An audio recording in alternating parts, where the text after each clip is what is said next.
dan berbahagia.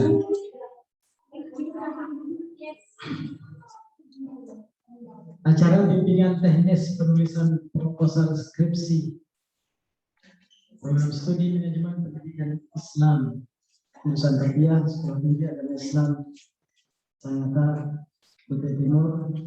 Kita mulai dengan sama-sama membaca Ummul Quran Al-Fatihah.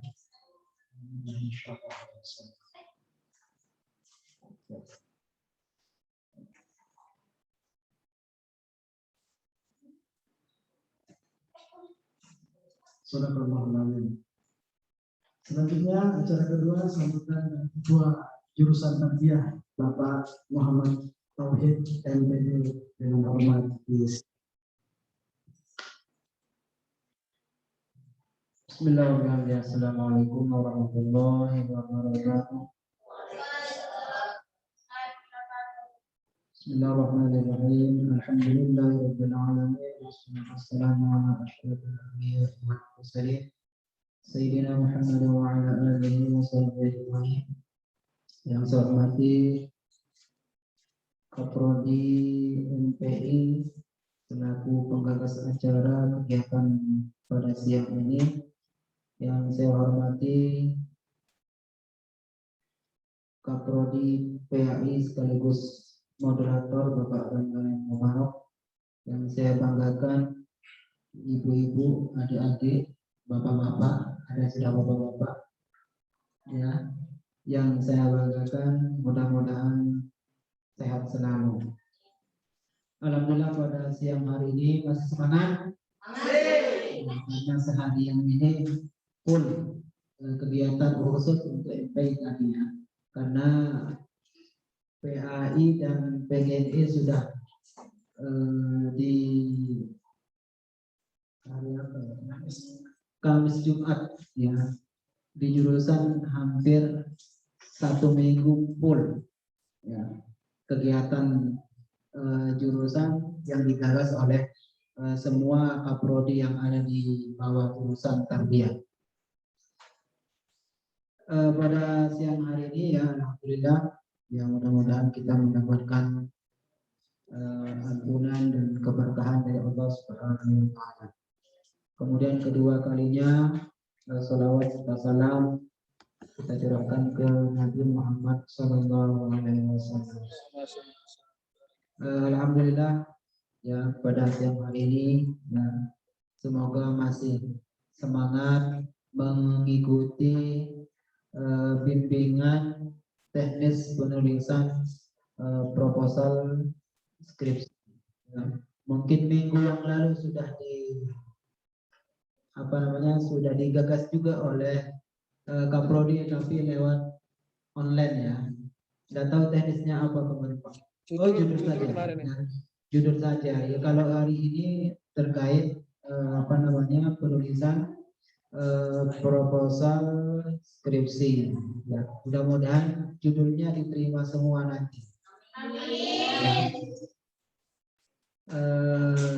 Dari jurusan ya, sudah kita rapatkan beberapa hari yang lalu bahwa untuk judul masih belum diproses. Ada yang sudah memproses, Kaprodi kemarin kayaknya sudah. PPI sudah.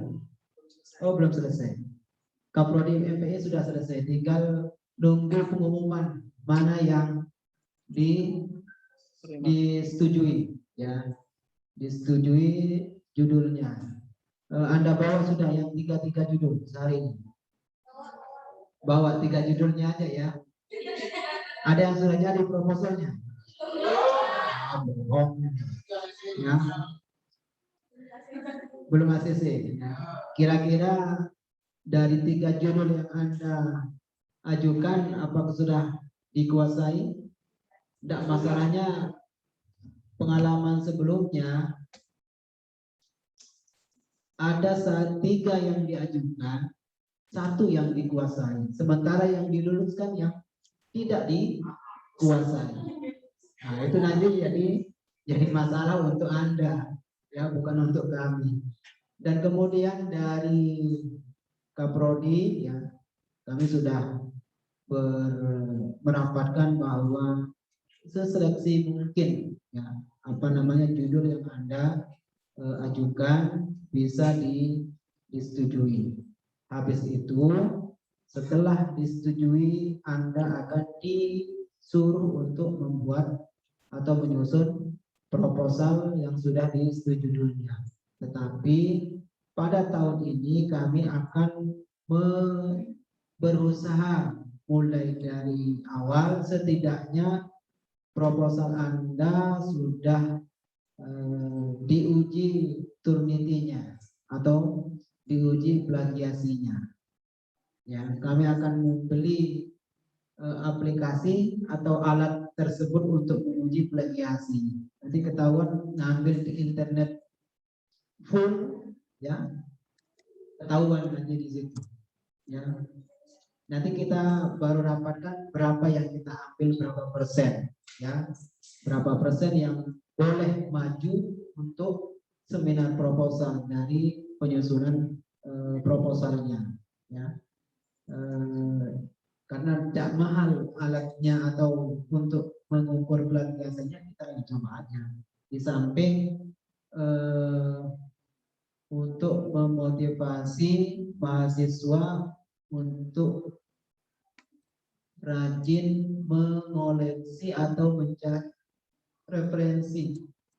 Karena kalau di internet sudah ada pasti referensinya banyak, dan ya segudang ilmu yang ada di internet di Google, ya. Tapi dengan uji Turnitin nanti ya otomatis akan ketahuan ngambilnya di internet yang secara keseluruhan atau tidak di edit kan ada, ya. Dan nanti itu diuji oleh kaprodi masing-masing, ya. Kami berikan alat ujinya dan kami serahkan ke prodi masing-masing untuk menguji proposal Anda nanti, ya. Tidak banyak dari kami, ya. Untuk seminar proposalnya akan dilaksanakan setelah Anda PPL, ya. Jadi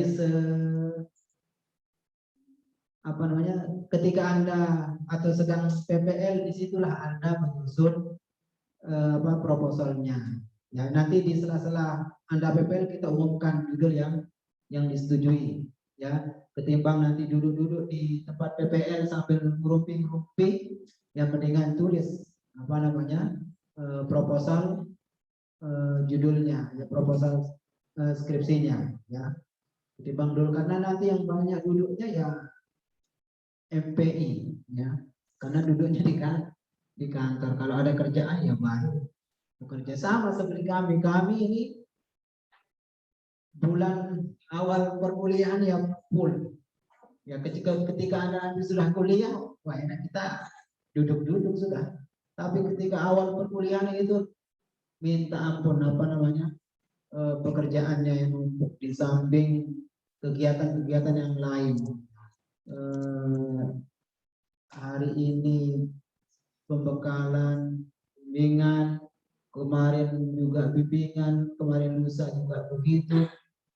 Saya semua tidak ada yang harus suruh datang ke kantor, ya. Terutama yang prodinya, kaprodinya. Kalau enggak kalian bingung nanti nyari kaprodinya. Maksimalkan, tidak bisa pagi siang, ya, demi kalian, ya. Ya, demi tugas juga, dan demi tugas kita juga, ya. Demi tugas kita dan demi kalian. Karena kalau enggak, kalian tidak bisa minta tanda tangan full kayak ngantri BBM di kantor. Hari apa kemarin yang paling ramai itu hari Rabu, itu kayak orang ngantri sembako, ya. Sampai saya keluar tanda tangan pas mati lampu. Waktu itu mati lampu, di luar aja, mana panas, di dalam tidak ada kipas angin. Ada satu yang kipas, setelah ditandatangani keluar dia. Akhirnya ya ayo di luar saja, tidak kuat saya di dalam panas, takut keluar bau badan, tidak enak sama mahasiswa, ya. Itu tadi pengumuman judulnya akan kita umumkan ketika Anda sedang PPL, kemudian seminar proposalnya insya Allah setelah PPL, biar Anda fokus untuk PPL juga. Kemudian untuk MPI, karena ada mata kuliah di semester 7, itu kami sudah konsultasi dengan Kapolrinya bahwa Anda fokus ke PPL saja. Ya, nanti kami akan meminta kepada dosen yang khusus ngajar di semester 7 untuk mengajar setelah Anda PPL.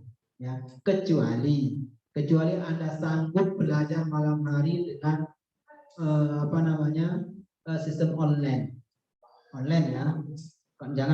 Jangan mau tatap muka ya. Kalau mau tatap muka ya di siang hari ya. Tapi kalau malam boleh secara online kalau kalian sanggup. Tapi kalau nggak sanggup sehari yang misalnya di sekolah ya harus sepakat, jangan satu yang sanggup, jangan nanti dosennya nggak paham, nanti dikira males-malesan ya. Mendingan satu nggak sanggup, semuanya kompak ya, kompak. Kalau oke ya, tidak ya tidak. Tidak apa-apa, ini kebijakan khusus untuk semester 7. Tapi kalau Anda ngambil di semester bawah, itu urusannya beda. Ya harus mengikuti, harus gimana caranya nanti di tempat PPL izin gimana. Kalau enggak ditinggal sama mata kuliah yang ada di bawah, karena di semester 7 ini bermasalah semua ini. Hampir semuanya bermasalah. Ada yang tidak ada mata kuliahnya, ada yang disisip-sisipin, itu ada. Ya. Sampai ada yang mau lulus juga ada yang disisip-sisip. Ya, yaitu bukan salah kalian. Yang salah kalian juga sih. Orang dulu kenapa tidak diambil? Tidak lulus lagi. Ya, tidak diambil tidak lulus. Ada yang memang tidak diambil gara-gara IP-nya rendah, nggak cukup untuk ngambil semua SKS. Yang akhirnya di semester atas Anda mengulang. Ada yang gara-gara satu mata kuliah tidak bisa PPL, tidak bisa seminar proposal. Nah itu makanya kasih tahu adik-adik kelasnya mana mata kuliah yang bisa memenuhi persyaratan PPL dan seminar proposal. Kalau itu dilanggar atau tidak ada nilainya, otomatis tidak bisa memprogram dua mata kuliah itu. Ya, seminar proposal memang tidak ada SKS-nya, tapi kalau tidak seminar tidak bisa mengajukan skripsi. Ya. Semuanya sama, kita hampir sama mempatok batas minimum yang boleh diambil atau persyaratan 120 dengan memenuhi persyaratan mata kuliah tertentu. Tidak tahu kalau MPI mata kuliah tertentu apa? Anti kuali. Tidak, yang untuk PPL tidak ada ya? Tidak ada, aman berarti ya. Yang PAI sama PGMI itu kalau tidak lulus micro teaching itu tidak bisa PPL. Ya. Baik, itu saja dari pengantar dari kami atas nama ketua jurusan. Ya, semoga ilmu yang didapat nanti tetap diingat, dipahami, ya, karena hasilnya akan kembali kepada Anda semua, baik tulisan Anda dan lain sebagainya. Ya. Kemudian tadi sudah saya jelaskan juga di ketika pembekalan ya, nanti ketika Anda di lokasi ingat pesan saya, jaga akhlak sopan santun, terutama pakaian juga ya, jangan pakaian yang ketat ya. Ya, jangan yang ketat lah. Yang longgar-longgar sedikit ya. Ya, kemudian jangan sekali masukkan baju. Ya, masukkan baju yang kelihatan apa namanya? Belakang pantat lah bahasa kasarnya ya. Jangan sampai dimasukkan nanti ketika di sekolah ya.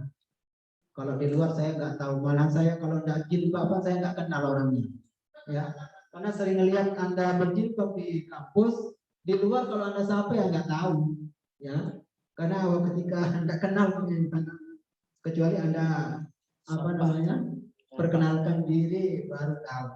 Karena kebiasaan saya waktu masih di asrama pondok gitu, di asrama ya jilbaban, tapi di rumahnya mereka lepas jilbabnya. Itu kalangan asrama yang sudah pondok, apalagi yang SMA itu sudah ya, bisa pasang, bisa enggak, kapan mau, kapan enggak konsisten. Kalau mau jilbab ya jilbab. Ya, enggak harus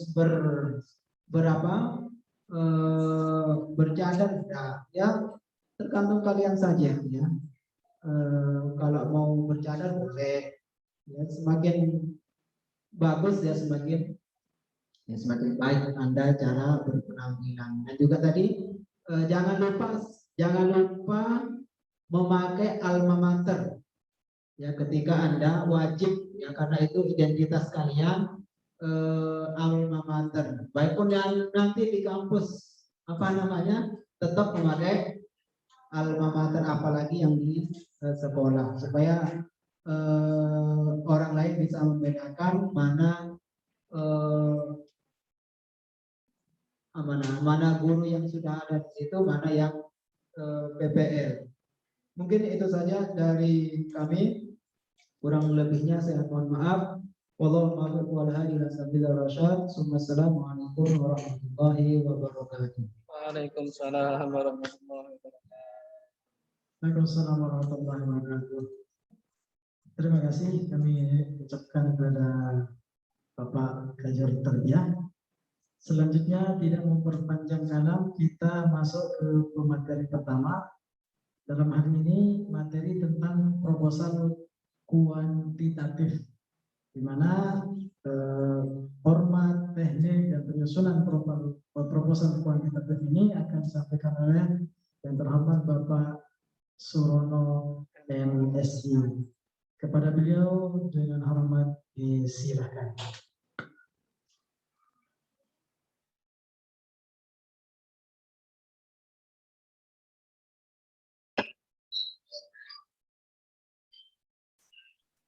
Silakan mahasiswa bisa masuk Zoom satu atau Ini saya yang berdua ini bisa satu Zoom buka supaya suaranya lebih terang. Saya pakai laptop. Mana? Bisa.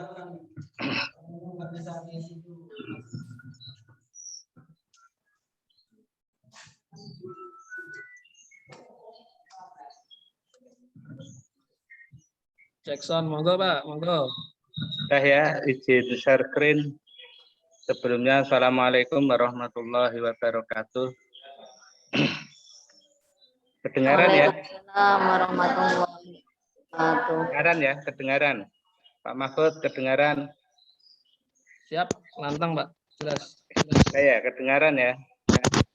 Bismillahirrahmanirrahim. Alhamdulillahirabbil alamin.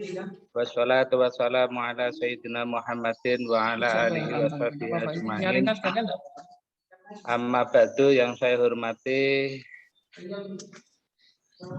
Ketua Jurusan Tarbiyah Bapak Muhammad Tauhid MPD dan juga Kaprodi Manajemen Pendidikan Islam Bapak Mahfud Effendi MPD, yang pada kesempatan kali ini mendampingi, membimbing kita semua untuk melaksanakan BIMTEK penulisan proposal penelitian, baik itu penelitian kualitatif dan juga penelitian kuantitatif.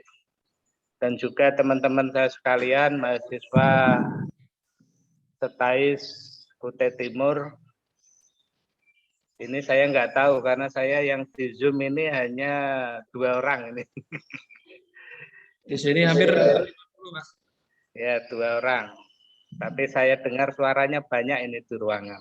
Semoga saja apa yang saya sampaikan bisa tersampaikan dengan baik. Izin saya share screen dulu Pak Mahfud. Oh, Sudah kelihatan ya? loading. Oke ya? Oke? Belum nampak, Pak. Masa belum?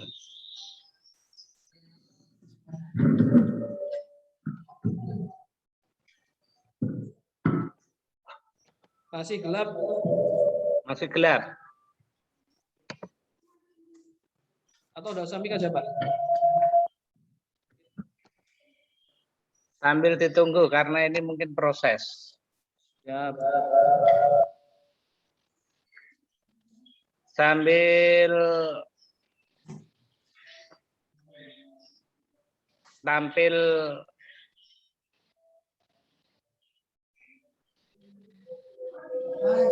tampil ini share screen saya perlu saya sampaikan.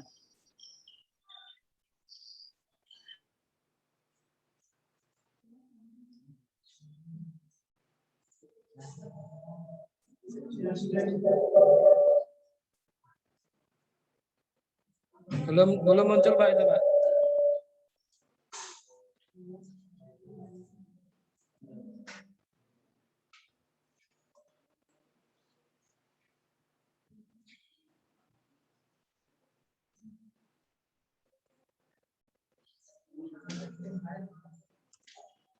Udah ini.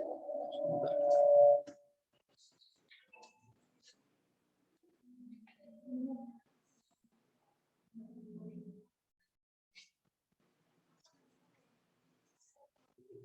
Halo Pak Rono. Loh, mana keluar? Keluar. Tadi Pakai emailnya sini. Hah? Saya pakai email sini. Enggak. Pak Rono keluar sekarang. link PPL yang tadi. Belum ada. Ini nggak bisa join ini.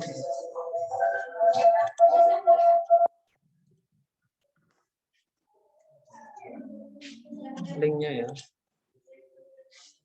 Kelihatan semua.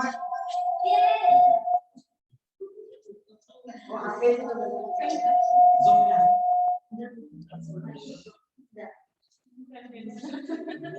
Oke, mic-nya. Yang PPL tadi itu yang udah beli Beda. juga. Beda. Hah? Beda. Tapi sudah beli. Iya.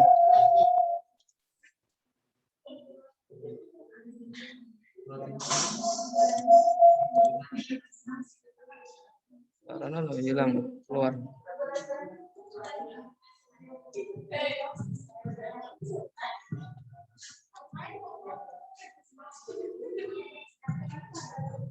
Tuh.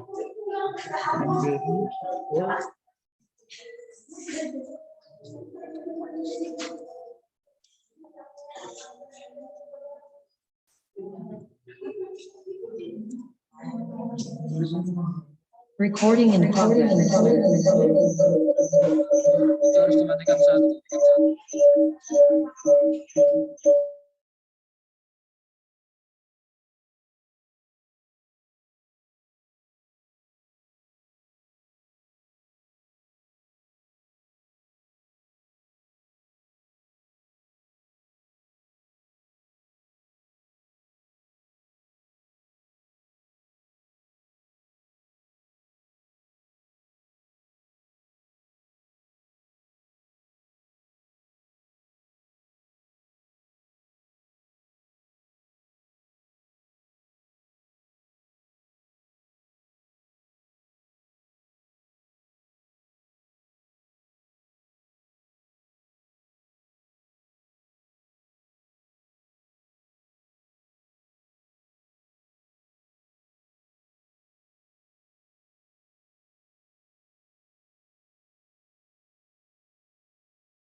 Kelihatan Pak Mahfud?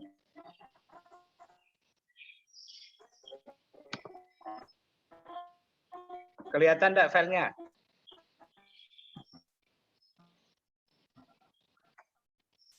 Filenya kelihatan? Kelihatan Pak. Sudah terlihat, Pak. Saya lanjutkan. Jadi saya tidak membahas apa itu penelitian. Ya, jadi saya tidak membahas apa itu penelitian kualitatif dan penelitian kuantitatif. Tapi saya langsung pada teknis. Ya. Langsung pada teknis penulisan proposal penelitian kuantitatif. Langsung pada desain penelitian kuantitatif. Ini adalah gambaran ya, gambaran perbedaan antara penelitian kualitatif dan kuantitatif. Di mana ada perbedaan yang cukup jauh. Ada perbedaan yang sangat sangat berbeda sekali antara penelitian kualitatif dan penelitian kuantitatif. Nanti kalau teman-teman menyusun proposal, ini nanti bisa mengikuti standar ini minimal atau yang dalam buku panduan. Saya tidak tahu kemarin buku panduan tarbiyah itu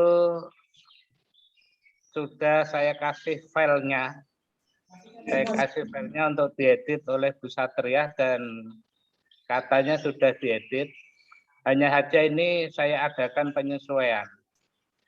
Jadi nanti yang teman-teman penelitian kualitatif minimal kayak begini.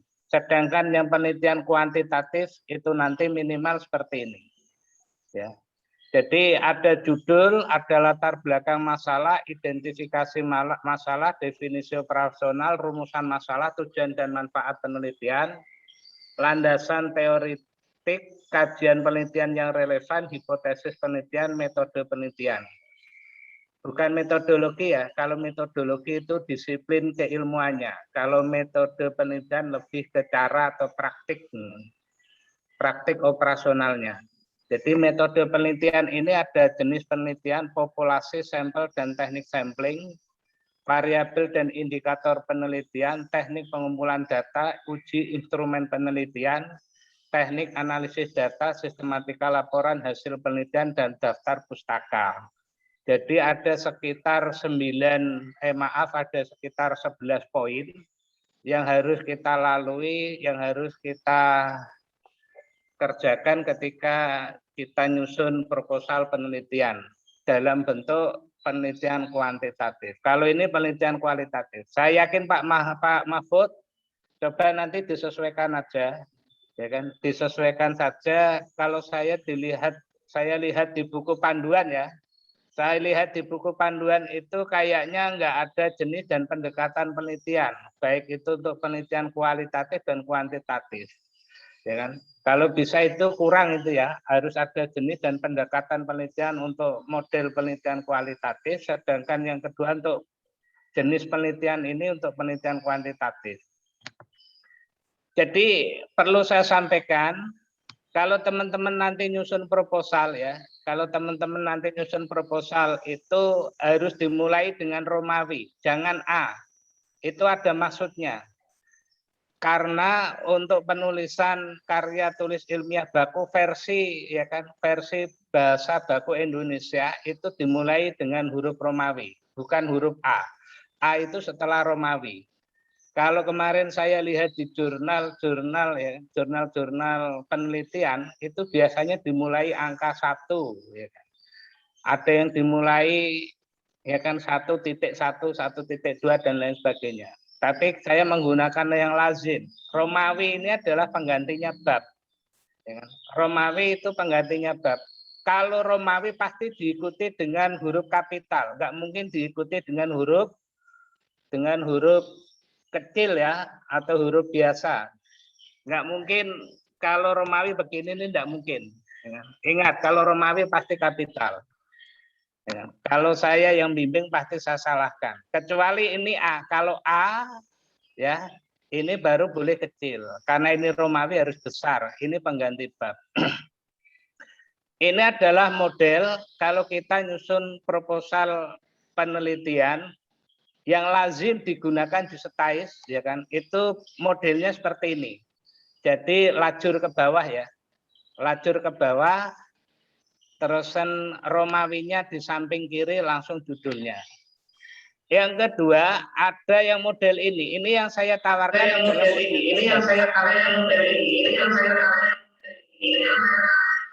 Jadi ada model baru ketika kita nyusun proposal, biar kita ini nanti tidak merubah format dan merubah isi, bisa model seperti ini. Sudah model semi skripsi. Kalau kita menyusunnya model semi skripsi, ini bab 1 adalah latar belakang masalah, fokus masalah, penegasan istilah, rumusan masalah, tujuan dan manfaat penelitian, sistematika laporan hasil penelitian. Perlu saya sampaikan, ada beberapa perguruan tinggi yang tidak mencantumkan sistematika, ya kan? Tidak mencantumkan sistematika. Tapi kalau bisa dituliskan sistematikanya, karena ini gambaran dari apa yang akan kita tulis dari bab-bab sesudahnya. Yang kedua adalah landasan teori. Ini untuk penelitian kualitatif ya. Penelitian kualitatif disusun dalam bentuk per bab. Yang kedua adalah landasan teori dan telaah pustaka. Ini landasan teori dan telaah pustaka. Kalau kita penelitian kualitatif, gunakan istilah telaah pustaka. Kalau penelitian kuantitatif, gunakan istilah kajian penelitian yang relevan. Apa bedanya Pak? Beda. Kalau telaah pustaka itu bisa hasil penelitian, bisa buku sepanjang itu bukunya memiliki relevansi dengan masalah yang dibahas. Ya. Ini bedanya telaah pustaka. Enggak pakai hipotesis Pak, enggak perlu. Kalau penelitian kualitatif enggak perlu pakai hipotesis. Meskipun saya juga menemukan beberapa buku kalau dalam hal-hal tertentu sifatnya penelitian survei kualitatif itu perlu hipotesis. Tapi umumnya, lazimnya tidak perlu. Yang ketiga itu adalah metode penelitian. Ada jenis sumber data, data primer, data sekunder, teknik pengumpulan data, uji keabsahan data, dan teknik analisis data. Ini adalah desain dalam bentuk atau format dalam bentuk per bab untuk penelitian kualitatif. Sedangkan penelitian kuantitatif ini modelnya. Bab 1 adalah latar belakang masalah, identifikasi masalah, definisi operasional, rumusan masalah, tujuan dan manfaat, sistematika laporan hasil penelitian. Sedangkan yang bab 2 landasan teori, kajian penelitian yang relevan dan pengujian hipotesis. Ini bukan pengujian ya. Ini hipotesis. Hipotesis. Jadi nanti dipecah ada landasan teori. Nah, bagaimana nanti teknik menyusun landasan teorinya? Itu ada slide, ada file Microsoft Word yang kalau nggak salah yang pertemuan 9A. Yang kedua adalah kajian penelitian yang relevan, hipotesis penelitian. Yang ketiga adalah metode penelitian, ada yang jenis penelitian, populasi, sampel, dan teknik sampling, variabel, dan lain sebagainya, sampai teknik analisis data. Jangan lupa yang terakhir, itu dicantumkan daftar pustaka. Ini adalah tawaran baru saya ya, tawaran baru saya. Kalau memang kampus ini tidak menyusun proposal seperti model ini, bisa menyusun bentuk proposal sudah dalam bentuk berbab. Hanya saja babnya itu dari bab 1 hanya bab 1, bab 2 dan bab 3. Nah, kenapa ini saya tawarkan? Ternyata kampus-kampus sekarang itu model proposalnya sudah begini, sudah semi hasil penelitian, sudah semi skripsi. Jadi nanti bimbingannya sudah enak, ya kan? Bimbingannya sudah enak karena sudah memenuhi kriteria sistematika penulisan skripsi. Ini hanya saja yang perlu digarisbawahi, karena ini kan perlu kesepakatan ya, perlu kesepahaman. Karena ini yang menyelenggarakan adalah Prodi MPI, belum tentu ini diterima oleh Prodi PGMI dan PAI. Karena yang lazim digunakan itu adalah ini. Yang lazim digunakan adalah ini. Itu tadi adalah yang saya tawarkan.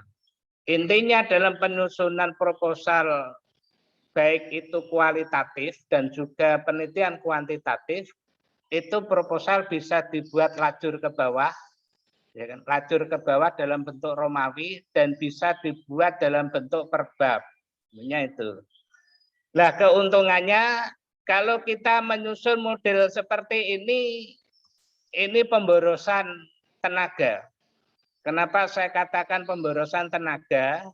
Karena kita nanti juga toh merubahnya seperti ini, ya kan? Merubahnya seperti ini.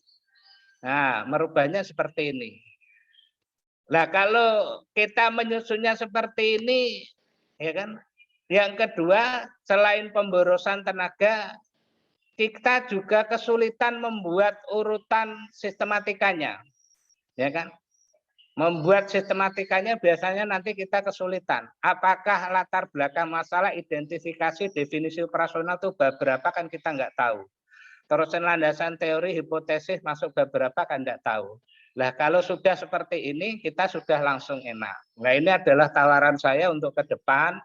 Kalau memang Tarbiyah pengen merubah proposal yang diajukan oleh mahasiswa, ya kan, itu bisa menggunakan model sudah perbab, seperti yang sudah dimulai atau sudah dilakukan oleh kampus-kampus besar lainnya. Nah, ini untuk apa? Untuk mengefektifkan waktu dan mengefektifkan tenaga. Saya kira ini sistematika penelitian kualitatif dan penelitian kuantitatif dilihat dari sisi proposalnya. Karena ini nanti ada pembahasan sendiri, yang kualitatif kalau nggak salah Pak Mahfud, saya kuantitatif, maka saya langsung saja ke substansi yang paling penting. Substansi yang paling penting.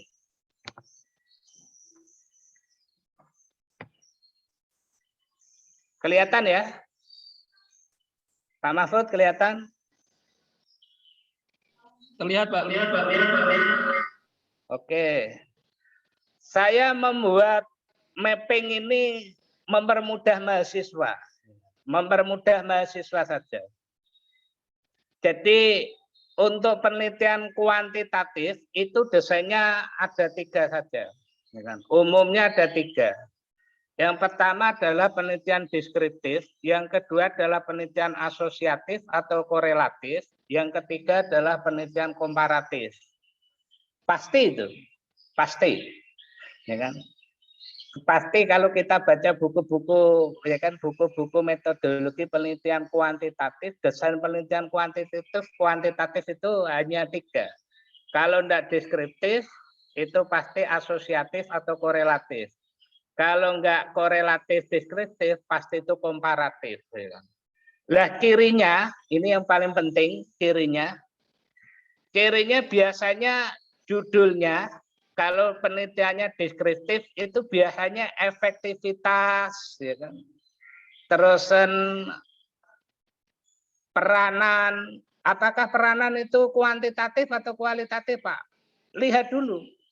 Kalau yang dibidik itu perannya dalam konteks, ya kan, dalam konteks secara teori adalah peran dalam data kualitatif dibuat kualitatif. Tapi kalau yang dibidik seberapa besar rata-rata perannya atau distribusi frekuensinya, maka itu bisa menjadi penelitian kuantitatif. Kata-kata peran dan peranan itu hermafrodit ya, bermakna memiliki jenis kelamin ganda, bisa kualitatif, bisa kuantitatif. Kalau saya tergantung mahasiswanya. Kalau mahasiswanya memang yang dibidik itu lebih ke peran secara langsung, yang dianalisis secara kualitatif, ya biarkan kualitatif. Tapi kalau peran itu dilihat atau dianalisis menggunakan teknik statistik, dia itu bisa menggunakan rata-rata, ya itu bisa kita maklumi, karena itu memang analisisnya pakai statistik dan jenisnya memang jenis penelitian kuantitatif. Ingat, ini yang paling penting. Ya, jadi kalau penelitian deskriptif biasanya menggunakan kata-kata efektivitas, ya kan? Faktor-faktor yang mempengaruhi, ya kan? Faktor-faktor yang mempengaruhi, faktor-faktor yang mempengaruhi kesulitan belajar, ya. Itu biasanya adalah penelitian deskriptif. Nah, biasanya penelitian deskriptif itu rumus yang digunakan umumnya mahasiswa, meskipun ada rumus lain, itu dua. Kalau tidak menggunakan rumus min, itu menggunakan rumus distribusi frekuensi. Ya. Kalau tidak menggunakan min, biasanya menggunakan rumus distribusi frekuensi. Lah, kalau ada judul model begini, rumusan masalahnya biasanya satu. Kalau dia itu menggunakan min, gunakan kata apakah. Kalau min yang digunakan untuk uji statistik adalah min, gunakan kata apakah. Tapi ketika menggunakan distribusi frekuensi, gunakan kata-kata bagaimanakah. Ya tinggal ngurutkan saja, karena judulnya efektivitas pembelajaran daring melalui Google Classroom pada mata pelajaran PAI di SMA Sukamaju, ya rumusan masalahnya apakah efektif pembelajaran daring melalui Google Classroom pada mata pelajaran PAI di SMA Sukamaju. Ini minimal rumusan masalah utamanya. Minimal. Apakah boleh lebih dua, Pak? Silahkan. Ya kan? Tapi minimal rumusan masalah yang paling utama ini. Yang kedua, kalau kita menggunakan rumus distribusi frekuensi, ya kan, nanti rumusnya di belakang terakhir pembahasan ini, gunakan bagaimanakah efektivitas pembelajaran daring melalui Google Classroom pada mata pelajaran PAI di SMA Sukamaju. Ya, ini pokoknya nanti tinggal jiplak aja pokoknya ini Pak Mahfud. Sudah jelas saja ini.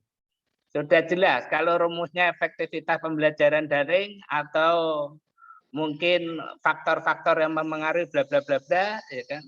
Itu pasti rumusnya min, kalau tidak distribusi frekuensi. Rumusan masalahnya sudah jelas begini modelnya. Lah kira-kira tujuan penelitiannya gimana? Tujuan penelitiannya tinggal menambahi kata mengetahui. Kata apakah dibuang, tanda tanyanya dibuang, tinggal mengetahui efektivitas pembelajaran daring melalui Google Classroom pada mata pelajaran PAI di SMA Sukamaju. Ini tujuannya. Ingat, kalau rumusan masalahnya satu, maka tujuannya satu. Nggak mungkin rumusan masalahnya satu, tujuannya dua. Ya, harus linier. Ingat-ingat. Kalau rumusan masalahnya satu, maka tujuan penelitiannya juga satu. Nggak mungkin rumusan masalahnya dua, tujuannya itu dua.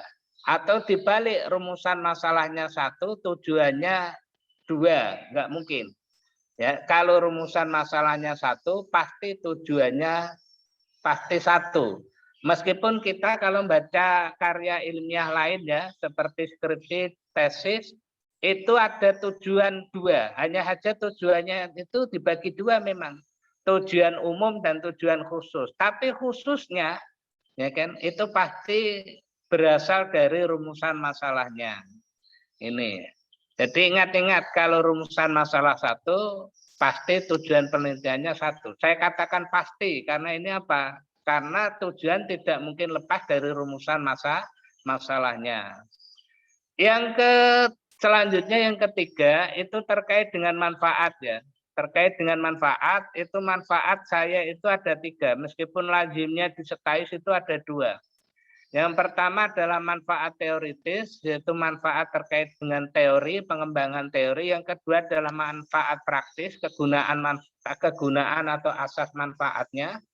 Yang ketiga adalah manfaat metodologis. Pasti ini jarang orang yang tahu ya. Biasanya Pak kok hanya manfaat teoritis dan praktis, nggak masalah, ya kan? Nggak masalah. Kalau memang hanya teoritis, pasti ada praktisnya.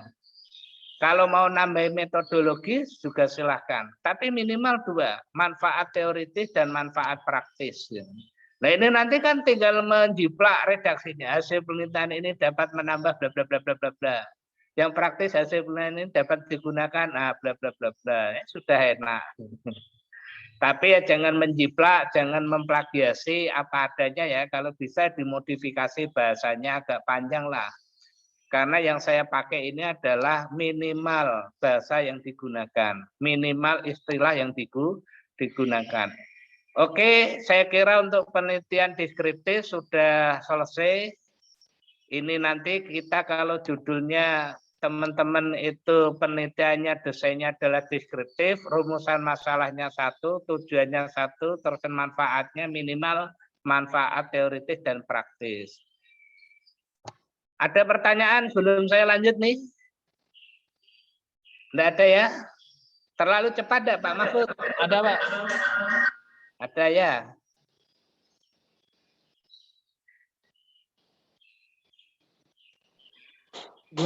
Gunakan mic-nya Zoom-nya yang satu Pak Mahfud supaya enggak storing.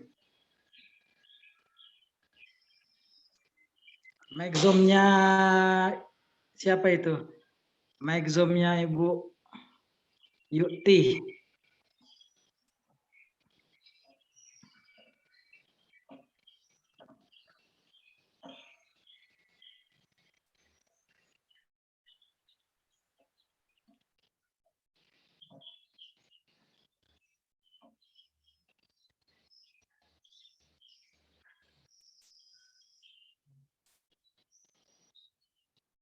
Enggak ada ya?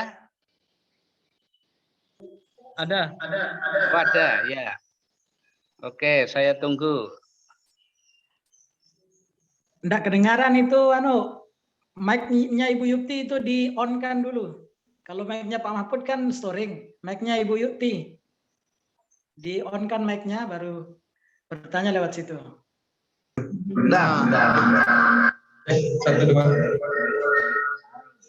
Storing dia Pak karena di dalam ruangan beberapa Zoom yang on jadi. Pak. Tes.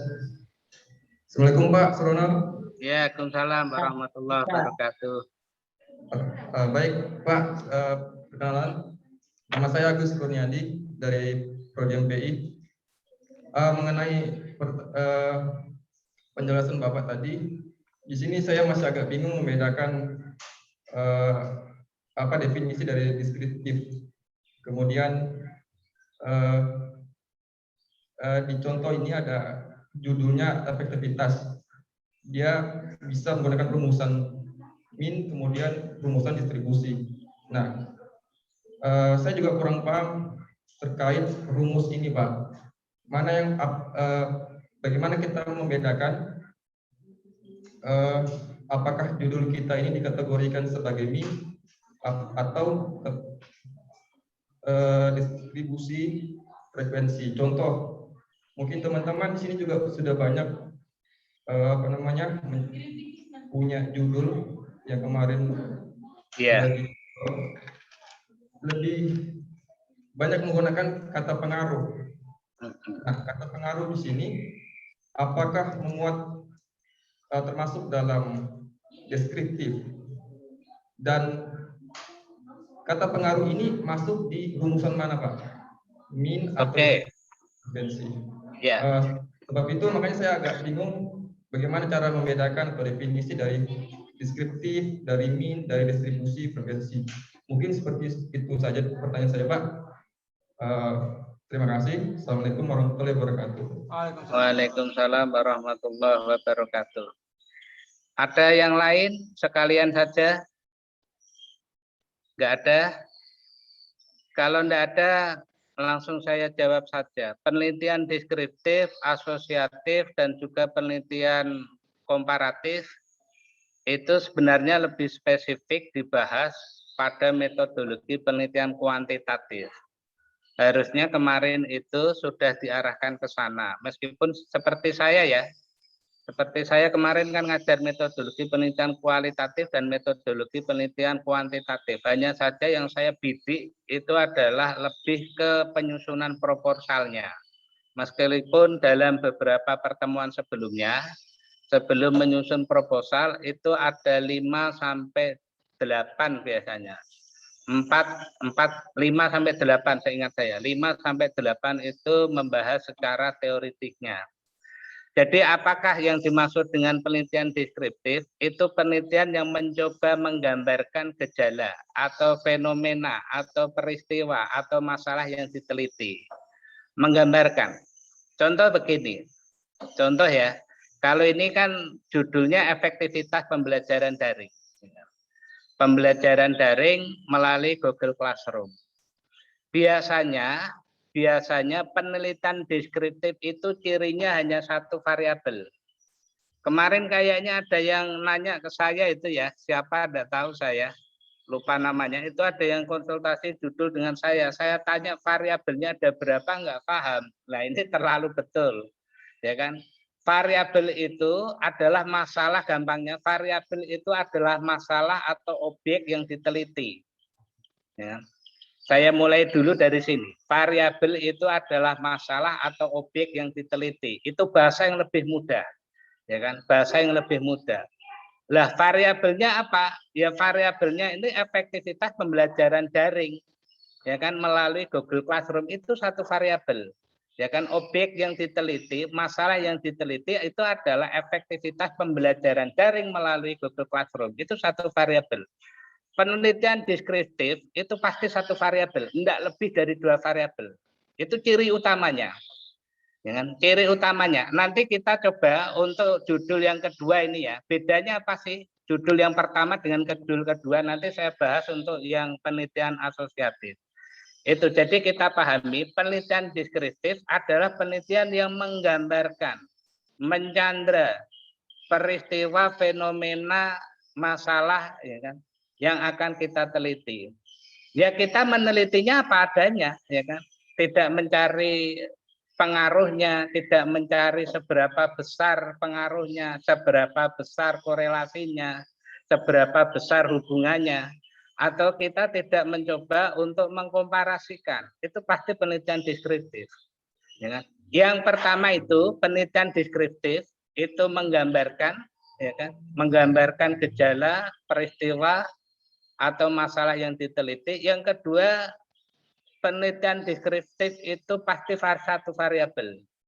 Ya, efektivitas pembelajaran daring melalui Google Classroom. Ya kan? Melalui, bukan pengaruhnya ya. Bukan pengaruhnya, melalui itu satu variabel.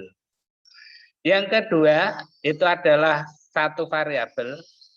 Yang ketiga, biasanya penelitian deskriptif itu tadi menyangkut pertanyaan yang selanjutnya, itu teknik analisis datanya. Rumus yang dimaksudkan di sini itu adalah teknik analisis datanya.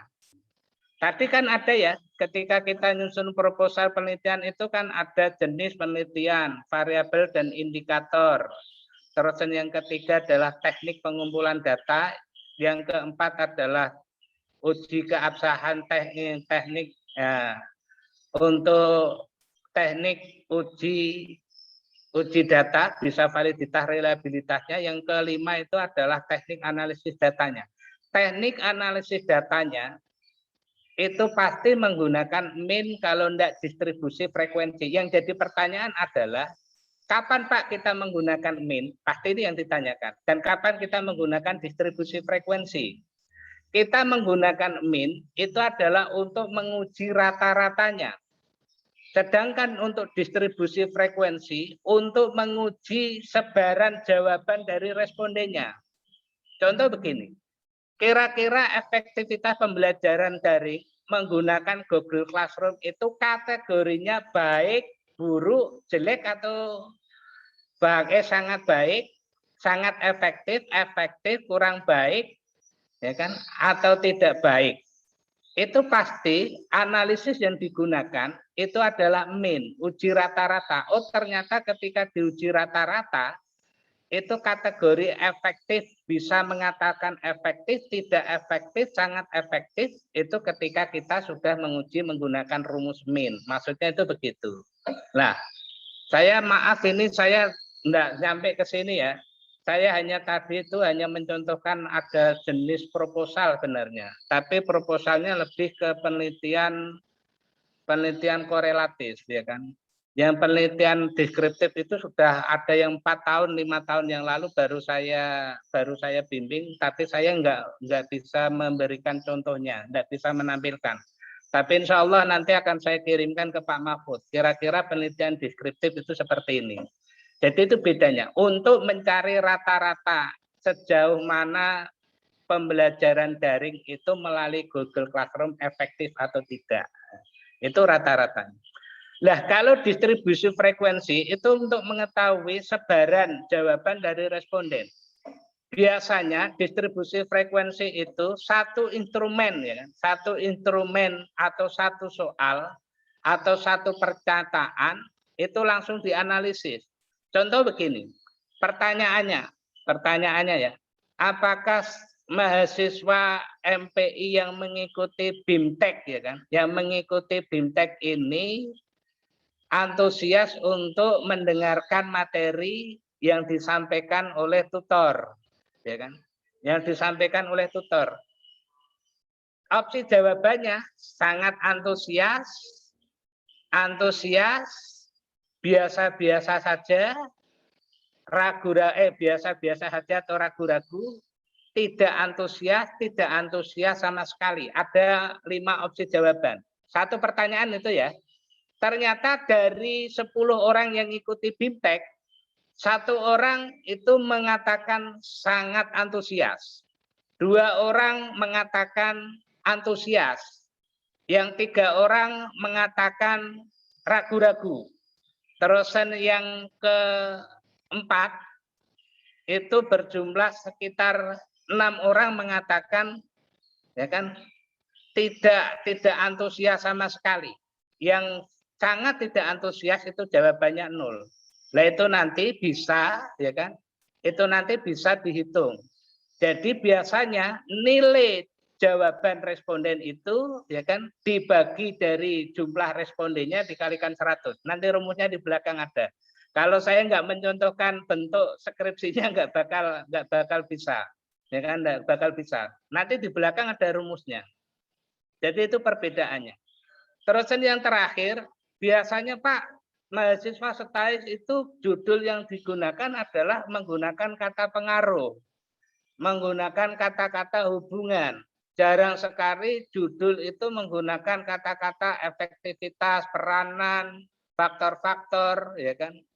Itu jarang sekali. Tanggapan, kata-kata tanggapan itu deskriptif, ya kan, deskriptif.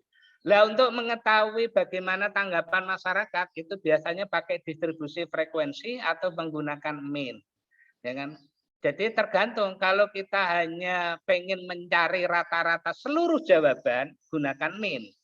Tapi kalau kita pengen mencari per item, per butir, ya kan, per butir instrumen atau angket yang kita sebarkan, pakailah distribusi frekuensi. Itu bedanya. Kalau mean itu seluruh jawaban dikalkulasikan di total, ya kan, itu nanti muncul rata-rata. Biasanya itu adalah MX sama dengan, waduh, ini bingung juga nanti, sama dengan MX atau rata-rata min X sama dengan sigma X dibagi N, di mana sigma X atau variabel X itu dibagi jumlah responden. Itu biasanya untuk seluruh data baru dirata-ratakan. Ya. Jadi kalau untuk distribusi frekuensi berbeda. Distribusi frekuensi biasanya menganalisis per item butir angket dari pertanyaan atau pernyataan. Ini. Kira-kira bahasa saya terlalu tinggi atau gimana ini? Ya, intinya itu. Jadi sayang saya nggak bisa mencontohkan karena 5 tahun yang lalu ada yang saya bimbing dan sekarang orangnya sudah sudah S2 di UIN Samarinda dan sudah selesai. Termasuk Bu Risini itu saya bimbing itu, bentuk modelnya deskriptif kualitatif. Memang jarang ya, memang jarang kita temukan model penelitian deskriptif di STAIS itu jarang. Deskriptif kuantitatif ya jarang. Yang sering itu adalah penelitian yang kedua ini, adalah penelitian asosiatif. Nanti disambung, saya selesaikan dulu. Penelitian asosiatif itu ciri-cirinya menggunakan kata-kata pengaruh terhadap. Kalau enggak hubungannya dengan. Ya kan? Penelitian asosiatif atau korelatif, ciri-cirinya menggunakan kata-kata pengaruh terhadap. Kalau enggak pengaruh terhadap, biasanya hubungannya dengan. Jangan dibalik ya. Sering saya bimbing, sering saya nguji pengaruhnya dengan salah. Pengaruh kok dengan? Pengaruh ya terhadap. Kalau hubungan dengan, hubungan saya dengan Pak Ramdhani, ya kan? Nah, hubungannya dengan, bukan hubungannya terhadap. Ingat, ya kan? Jangan dibalik-balik. Kalau pengaruh, gunakan terhadap. Kalau hubungan, gunakan dengan. Kata-kata pengaruh, terhadap dan juga hubungan dengan itu pasti ciri-ciri penelitian asosiatif atau penelitian korelatif. Lah, gimana Pak kok bisa mengatakan itu penelitian asosiatif atau penelitian korelatif? Karena itu mencari hubungannya antara variabel X dan variabel Y. Antara variabel independen dan variabel dependen. Waduh, tinggi lagi. Tapi saya yakin ya semester ini sudah ada metodologi penelitian kuantitatif dan kualitatif. Harusnya paham ya istilah-istilah penelitian itu paham. Apa itu variabel, apa itu indikator, ya kan? Variabel itu ada berapa? Variabel itu ada 5. Yang lazim untuk dipahami ada 2. Ya kan? Ada variabel independen atau variabel bebas dan ada variabel dependen atau variabel terikat. Ada lagi variabel laten, ya kan? Tapi yang lazim itu adalah variabel itu ada 2, variabel X, ya kan? Variabel X atau variabel yang mempengaruhi dan variabel Y, variabel yang dipengaruhi. Saya contohkan ini ya. Contoh, lah penelitian asosiatif di STAIS itu lazimnya 2. Lazimnya 2 variabel, 2 masalah yang dihubungkan. Kalau enggak variabel X dengan Y, biasanya variabel X dengan Y1 variabel, ya kan? Variabel Y, ya kan? Variabel X dengan Y. Ada juga yang variabel X1, X2 dengan variabel Y. Ini contohnya begini.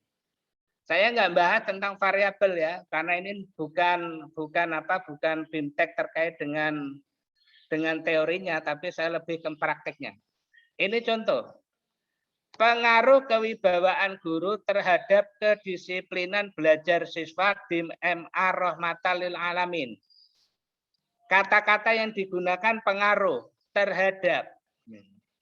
Pasti ini penelitiannya adalah penelitian asosiatif. Ya kan?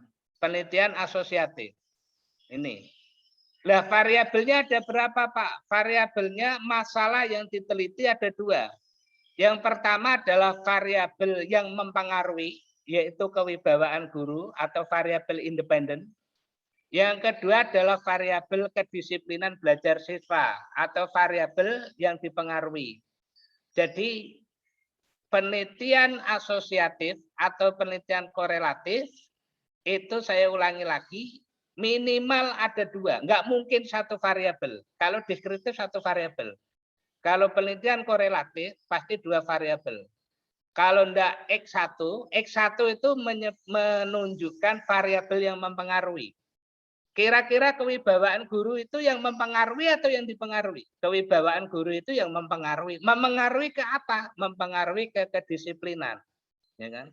Jangan dibalik. Ya kan, saya juga pernah menemukan pengaruh kedisiplinan belajar siswa terhadap kedisiplinan guru. Wah, ini terbalik, fatal ini. Ya kan? Fatal.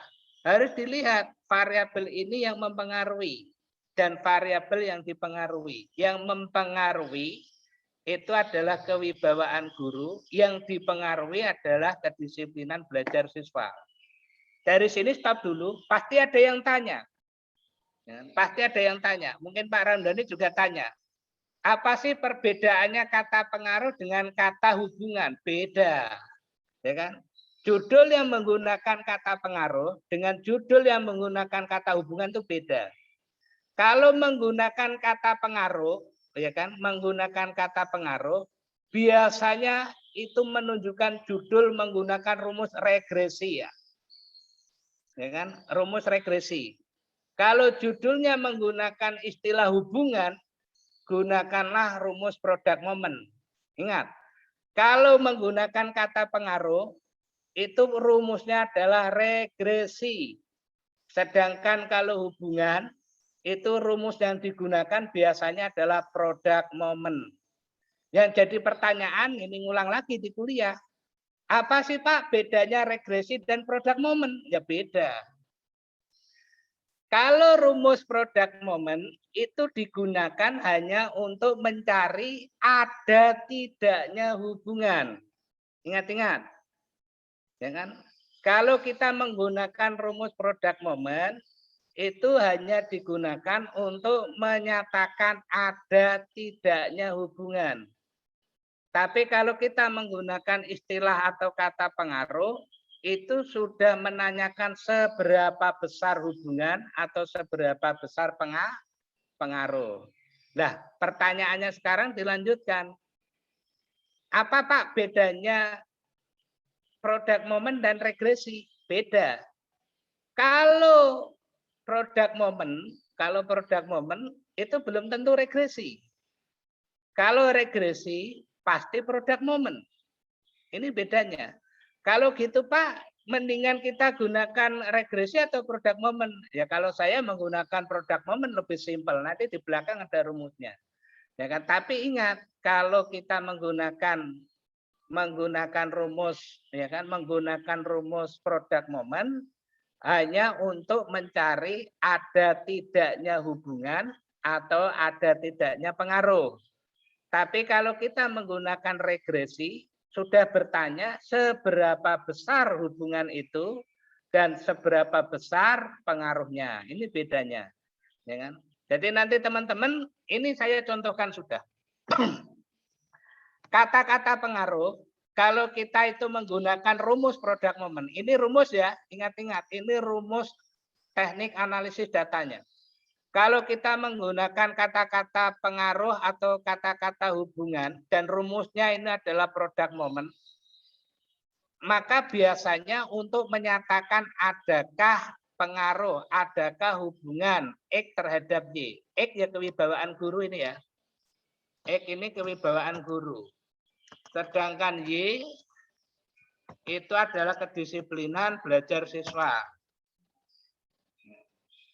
X itu untuk mensimbolkan variabel yang mempengaruhi, sedangkan Y untuk mensimbolkan variabel yang dipengaruhi. Ingat-ingat, rumus yang digunakan bisa produk momen, bisa regresi. Rata-rata mahasiswa STAIS itu menggunakan rumus produk momen. Kalau menggunakan rumus produk momen, pertanyaannya jangan seberapa besar rumusan masalahnya.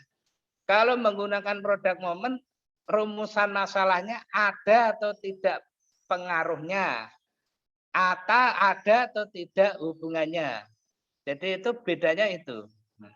Jadi kalau kita menggunakan rumus produk momen, saya ulangi sekali lagi, itu untuk menyatakan ada tidaknya hubungan atau ada tidaknya pengaruh. Contohnya ini, adakah pengaruh kewibawaan guru terhadap kedisiplinan belajar siswa? Ini rumusan masalahnya itu. Ya. Jadi karena saya tadi sudah dengar dan sudah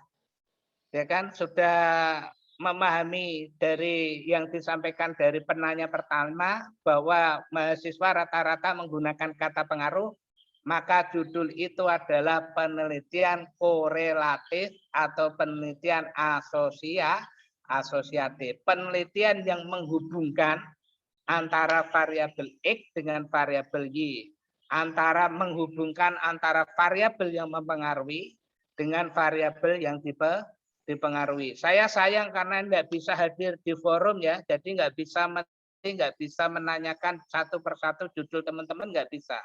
Ya kan? Karena keterbatasan ya dunia maya kayak begini, keterbatasannya kayak begini nih. Ya kan? Ya, mungkin contoh yang lain begini. Ya kan?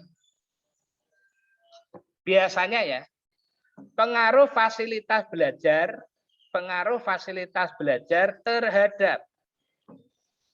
terhadap motivasi belajar. Pengaruh fasilitas belajar terhadap motivasi belajar. Fasilitas belajar itu variabel yang mempengaruhi. Hasil belajar itu variabel yang dipengaruhi. Rumusan masalahnya lihat dulu. Kalau kita menggunakan rumus product moment, maka rumusan masalahnya adalah adakah pengaruh, ya kan, fasilitas belajar terhadap hasil belajar siswa. Ini. Sebelum lanjut mungkin ditanyakan lagi. Ada yang mau ditanya sebelum lanjut? Daripada nanti tambah bingung. Ada mungkin yang tanya, satu Pak, judul saya pakai pengaruh, kira-kira nanti menggunakan rumus product moment, terusan saya tanya rumusan masalahnya bagaimana? Coba satu mahasiswa mungkin. Izin Pak, izin. judul saya pengaruh ini. Rumusnya nanti pakai apa? Product moment atau regresi? Terus nanti rumusan masalahnya bunyinya bagaimana? Ada. Izin Pak, izin bertanya. Silakan satu. Iya Pak, jelas Pak suara saya Pak? Jelas Mas. Ya Pak, izin bertanya perihal judul saya. Itu kan judul saya kan pengaruh pemberian insentif terhadap kualitas kinerja guru. Ya kan? Nah, itu rumus yang kita gunakan itu lebih baiknya itu apakah product moment ataukah regresi, Pak? Kalau saya bagus Dan regresi bagaimana rumusan masalah tersebut ketika kita memilih di antara salah satu di antara keduanya dari rumus tersebut. Terima kasih Pak. Assalamualaikum warahmatullahi wabarakatuh. Ya, terima kasih. Langsung implementatif. Judulnya pakai kata pengaruh. Kita nanti tinggal memilih. Kalau rumusnya pakai product moment, nanti rumusan masalahnya adalah adakah pengaruh. Adakah pengaruh pemberian insentif terhadap kualitas kinerja guru? Sudah. Nah ini contohnya ini. Adakah pengaruh? Ini contohnya ya. Adakah pengaruh kualitas? Adakah pengaruh pemberian insentif terhadap, ya kan? Terhadap kualitas kinerja guru. Nah, nanti rumusan masalahnya juga tinggal tambah ini, mengetahui ada tidaknya pengaruh. Untuk mengetahui ada tidaknya pengaruh pemberian insentif terhadap kualitas kinerja guru. Nah, ini. Jadi yang product moment clear ya. Ada lagi, saya setelah ini mungkin ya hanya tinggal satu saja ini. Karena ini pokok-pokok. Ini kalau diajarkan ini meskipun simple seperti ini bisa sampai 1 semester ini. Meskipun 2 lembar, 4 lembar. Ya, meskipun 4 lembar ini 1 semester ini. Mantap. Ya, siapa tadi? Saya pernah ngajar itu kayaknya itu Masnya tadi. Ya. Jadi pengaruh, judulnya kan pengaruh pemberian insentif terhadap kualitas kinerja guru. Ingat Mas, nanti kalau sampean itu teknik analisis datanya pakai product moment, nanti rumusan masalahnya adakah pengaruh, adakah pengaruh pemberian insentif terhadap kualitas kinerja guru. Oke? Paham ya? Paham, insya Allah paham ini. Selanjutnya, ini kalau product moment itu hanya ingin mengetahui ada tidaknya pengaruh atau ada tidaknya hubungan.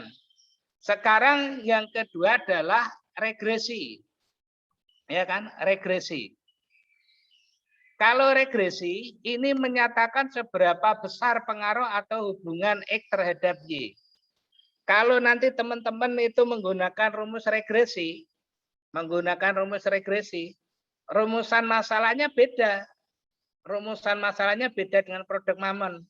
Rumusan masalahnya seberapa besar pengaruh kewibawaan guru terhadap kedisiplinan belajar siswa. Ya, kalau menggunakan produk Mammon, adakah pengaruh? Kalau kita menggunakan regresi, seberapa besar? Ada yang tanya, apa sih Pak hubungannya regresi dengan produk Mammon? Ada hubungannya. Ingat, ini pun ya kan, ini pun jarang diketahui. Kalau kita menggunakan regresi, itu pasti menggunakan rumus produk Mammon. Karena untuk mengetahui seberapa besar itu harus ada hubungan. Contoh begini, kalau seandainya Pak Ramdhanil ini menyukai cewek, ya kan, meskipun ini ya kan sudah beristri dan beranak, Pak Ramdhani suka cewek seandainya. Untuk mengetahui, kalau seandainya ceweknya tanya seberapa sih Dek cintamu padaku, seberapa ini pasti hanya bisa dianalisis menggunakan regresi. Dan untuk menyatakan mengetahui seberapa besar cintamu padaku, pasti itu harus ada hubungan dulu. Nggak mungkin kalau nggak ada hubungan. Nah, kenapa regresi pasti syaratnya harus produk Mammon atau berkorelasi dulu. Ya kan? Berkorelasi dulu. Jadi ingat-ingat. Rumusnya enak mana Pak? Ya jelas enak produk Mammon. Produk Mammon itu simple. Kalau regresi itu rumusnya banyak karena dia mencari seberapa besar. Ya kan? Mencari seberapa besar. Nilai yang dicari adalah anafanya. Sebelum mencari anafa atau efrek itu harus mencari ya kan J karek, J kares, R karek, R kares. Banyak rumusnya. Tapi kalau yang saya bimbing, saya nggak mau pakai rumus produk Mammon. Terlalu simple. Ya kan? Hanya mencari ada tidaknya. Nggak menarik. Kalau pengen ada tantangan, ya cari seberapa besarnya. Ya kan? Cintamu padaku. Nah ini yang paling penting. Ya aja itu. Jadi kalau saya ulangi lagi, untuk penelitian korelasi yang lazim ya, nanti saya diprotes. Yang lazim digunakan itu ada dua. Yang pertama analisis datanya adalah menggunakan produk Mammon. Ya kan? Ciri-cirinya kalau analisisnya menggunakan analisis produk Mammon, rumusan masalahnya biasanya berbunyi ada atau tidak pengaruh atau hubungan. Tapi kalau rumusan masalahnya itu seberapa besar pengaruh, seberapa besar hubungan, nanti analisis datanya pakai regresi. Dengan kayaknya untuk rumusnya itu nanti di belakang itu ada. Nah, kalau sudah diketahui rumusan masalahnya seberapa besar, ya tinggal membuat tujuan penelitiannya. Tujuan penelitiannya tinggal menambahkan kata-kata mengetahui seberapa besar pengaruh. Ya kan? Mengetahui seberapa besar hubungan. Ya kan? Seberapa besar hubungan, seberapa besar pengaruh. Tinggal begitu aja. Rumusan masalah dengan tujuan penelitian. Yang manfaat tidak usah saya bahas karena ini bisa langsung dilihat. Ini adalah untuk penelitian asosiatif atau penelitian korelatif. Sebelum saya menginjak ke penelitian yang selanjutnya, penelitian komparatif, mungkin ada yang mau ditanya. Sebelum tersesat. Silakan, ada yang mau tanya. Pak, judul saya ini kira-kira nanti rumusan masalahnya gimana? Berapa variabel? Izin Pak, izin bertanya. Silakan. Pak, ada. Ya, silahkan.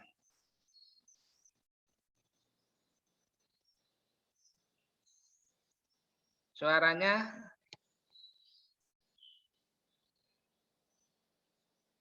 nggak ada. Saya lanjut.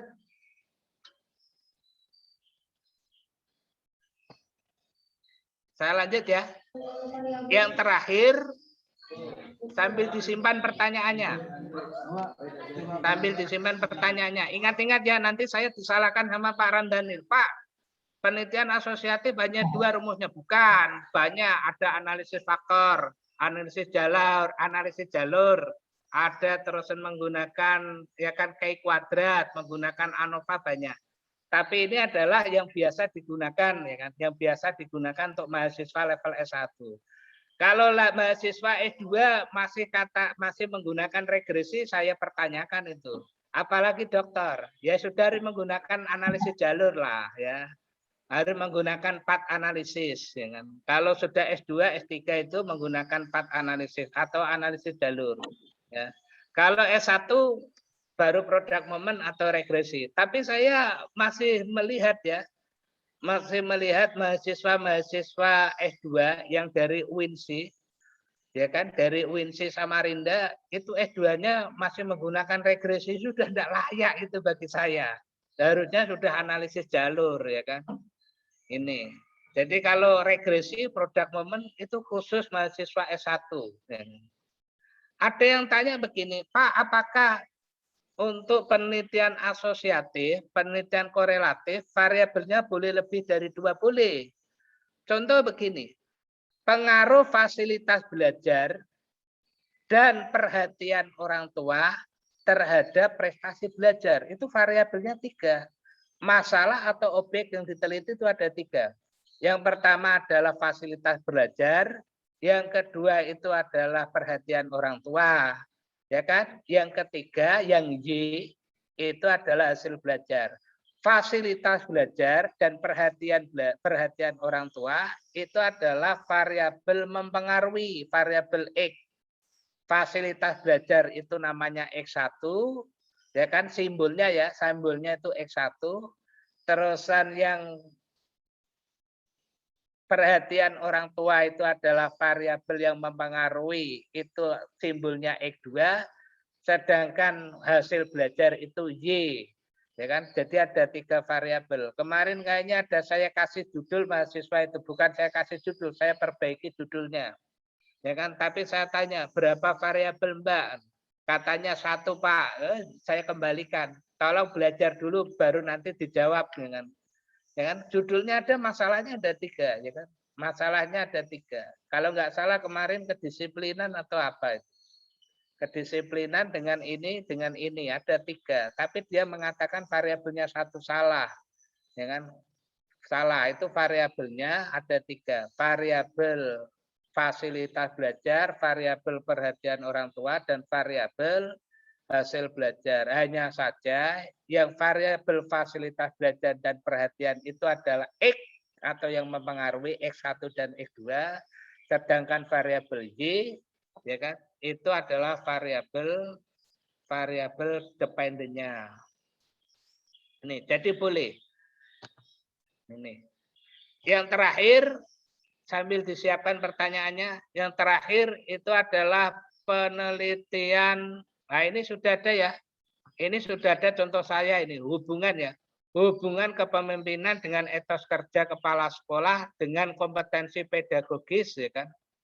Di SMA Babul Ilmi. Nah, ini contohnya ada.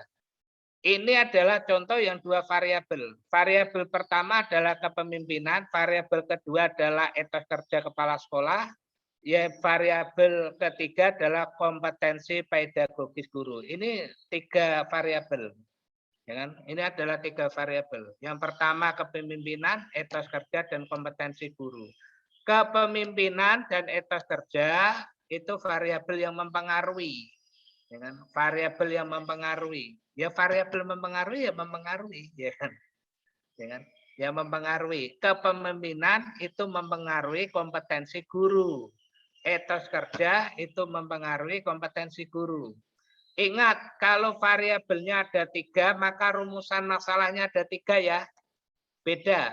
Kalau variabelnya ada 2, ada X dan Y, maka rumusan masalahnya hanya 1. Tapi kalau variabelnya ada 3, ini saya kasih tanda. X1, ini X2, ini Y, maka rumusan masalahnya ada 3. Yang pertama menyatakan hubungan X1 terhadap Y. Adakah hubungan kepemimpinan kepala sekolah dengan kompetensi pedagogis? Yang rumusan masalah kedua itu adalah menyatakan hubungan X2 terhadap Y. Bunyinya, adakah hubungan etos kerja kepala sekolah dengan kompetensi pedagogis guru?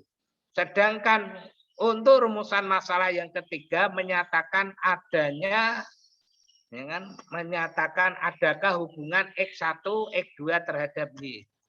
Bunyinya ini, adakah hubungan kepemimpinan dan etos kerja kepala sekolah dengan kepemimpinan dengan kompetensi pedagogis guru. Setai sekarang sudah harus berani 3 variabel, sudah tidak 1 variabel. Judulnya kalau hanya pengaruh X1, hanya pengaruh X dan Y sudah kuno itu, apalagi rumusnya produk momen sudah kuno, ya kan? Sudah harus berani 3 variabel. Biasanya mahasiswa yang saya bimbing itu sudah harus 3 variabel. Ya kan? Kemarin ada yang 3 variabel dan alhamdulillah juga nggak ada kendala, ya kan? Dan nggak ada kendala, mudah aja untuk menganalisisnya. Ini adalah untuk yang menggunakan produk momen. Selanjutnya yang menggunakan regresi, menyatakan seberapa besar ya. Karena variabelnya tadi 3, X1, X2, dan Y, menyatakan seberapa besar pengaruh atau hubungan X1 terhadap Y. Ya tinggal membuat rumusan masalah pertama begini. Seberapa besar hubungan kepemimpinan kepala sekolah dengan, ya kan, dengan kompetensi pedagogis guru. Yang kedua, seberapa besar hubungan etos kerja dengan kompetensi pedagogis guru. Yang ketiga, menyatakan seberapa besar pengaruh atau hubungan X1, X2 terhadap Y. Seberapa besar hubungan kepemimpinan dan etos kerja kepala sekolah dengan kompetensi pedagogis guru. Harus 3. Kalau variabelnya ada 3, untuk penelitian asosiatif, rumusan masalahnya harus 3. Kalau rumusan masalah untuk penelitian asosiatif hanya 2 variabel, X dan Y, rumusan masalahnya hanya 1. Meskipun terkadang ada dosen yang memaksakan itu rumusan masalahnya ada 3, salah. Ini terlalu melebar. Kalau variabelnya hanya 2, rumusan masalahnya cukup 1.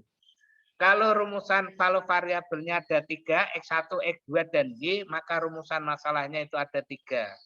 Ya. Terkadang saya juga melihat, ya kan, ketika nguji, rumusan masalahnya, ya kan, rumusan variabelnya itu hanya 2, masalah yang diteliti hanya 2, tapi ternyata rumusan masalahnya 3. Salah, yang benar hanya 1. Buktinya mana Pak? Buktinya baca bukunya, ya kan, Pak Sutrisno Hadi, analisis regresi. Itu rumusan masalahnya hanya 1. Dia berargumen, kalau dia 3, kalau nanti variabelnya 3 bisa saja rumusan masalahnya bisa jadi 9. Itu logikanya begitu beliau. Jadi ya kan, ini diperhatikan. Tapi ya itu masalahnya, terkadang pembimbing tidak memahami, ya kan, tidak memahami ke sana, sehingga mahasiswa dipaksa untuk membuat rumusan masalah 3. Padahal variabelnya hanya 2, X dan Y. Terakhir, itu penelitian komparatif. Ini pun jarang yang meneliti. Tolonglah jangan penelitian asosiatif terus. Ya, jangan penelitian asosiatif produk momen regresi, penelitian komparatif. Ya kan? Prestasi atau nilai, contoh yang ya ini kita kasih judul, bisa diangkat. Ya kan, indeks prestasi kumulatif atau IPK mahasiswa yang pondok, yang pernah berlatar belakang pondok pesantren dengan yang tidak berlatar belakang pondok pesantren, itu kan komparatif. Bisa jadi judul itu, insya Allah tidak ada yang teliti. Nggak ada yang teliti itu. Ya kan? Studi komparatif IPK mahasiswa yang berlatar belakang pondok pesantren dengan yang tidak berlatar belakang pondok pesantren. Kalau pengen agak menggigit, ya kan, agak mengkritik dosen, kemampuan mengajar dosen antara yang linier dengan yang tidak linier. Nah, siapa tahu berani. Itu komparatif, ya kan? Dikomparasikan. Oh, ternyata yang tidak linier lebih bagus daripada yang linier. Wah, kapok ini sudah. Tapi ya nanti harus hasilnya ya, artinya instrumennya harus instrumen yang kualitasnya tinggi, yang bagus ya. Nanti kalau yang ternyata yang tidak linier lebih bagus, sudah. Nanti dosen-dosen yang linier bisa protes, ini penelitianmu salah. Ya. Sepanjang instrumennya bagus, valid dan reliable, berani berdebat. Berani berdebat. Betul. Ya, banyak penelitian-penelitian komparatif. Di STAIS itu minim penelitian deskriptif, minim penelitian komparatif. Ya kan, minim penelitian komparatif. Contoh lagi, kemampuan berbahasa Arab. Ya kan, kemampuan berbahasa Arab mahasiswa semester 3 yang berlatar belakang pondok pesantren dengan berlatar belakang madrasah. Jangan membandingkan yang terlalu jauh, pasti beda. Masa pondok pesantren dibandingkan dengan yang SMA tidak bakal kena. Malah Ya kan, SMK ya? malah Pak, SMK. Ya, SMK lagi tambah parah, ya kan? Tambah parah. Ini judul ya, ini judul. Terkadang mahasiswa nggak mau meneliti, ya kan? Nggak mau meneliti. Ini judul. Banyak lagi, ya kan? Indeks prestasi dilihat dari kegiatan berorganisasi, kan jarang yang teliti. IPK mahasiswa yang ikut, ya kan, organisasi intra dan ekstra kampus dengan yang tidak ikut intra dan ekstra kampus. Itu jarang yang meneliti. Saya kira ini mungkin yang dapat saya sampaikan, ya kan, yang dapat saya sampaikan. Ada satu lagi, tapi ini sifatnya, maaf, sifatnya ini menambahkan ya, sifatnya menambahkan. Sifatnya menambahkan. Kelihatan ya? Ini menambahkan. Masih sebentar, jadi ingat sebentar, ya, RMS itu rumus ya. RMS itu teknik analisis datanya. Jadi kalau judulnya, kalau penelitiannya, desainnya adalah deskriptif, loh Pak kok bisa tahu ini penelitian kata-kata deskriptif, komparatif, korelatif itu dari mana? Di jenis penelitiannya. Itu harus dipertegas. Penelitian ini adalah penelitian kuantitatif dengan desain penelitiannya deskriptif.